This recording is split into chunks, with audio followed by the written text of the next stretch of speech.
By definition, two functions are inverses of each other if two conditions are met. The first condition is that f of g of x equals x. The second condition is that g of f of x equals x. So in other words, the function compositions in both directions, f composed with g and g composed with f, both come out to x. This is essentially saying that the functions undo each other.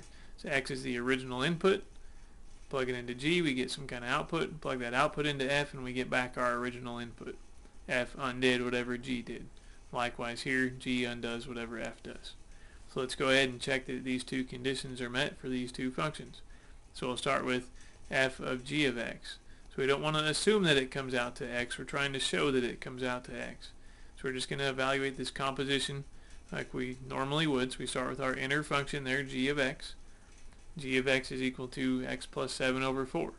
So we're going to replace g of x with that expression x plus 7 over 4.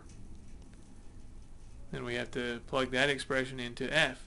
So in that function f, we're replacing the x's, the inputs, with that entire expression x plus 7 over 4. So we have 4 times x plus 7 over 4 minus 7.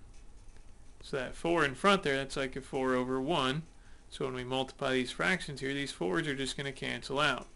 So we're just going to get x plus 7 minus 7. 7 minus 7 is 0. We just end up with x. So that first condition there is verified. So let's go ahead and look at our second condition. So here we'll evaluate that composition g composed with f, or g of f of x. So looking at our inner function there, f of x is equal to 4x minus 7.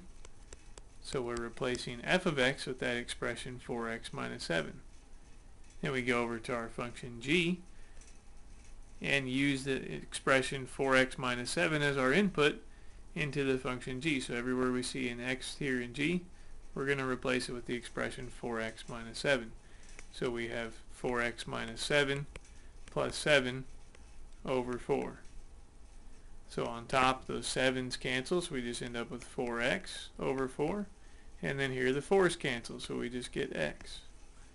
So that second condition is verified. Those two conditions together tell us that by definition, f and g are inverses of each other.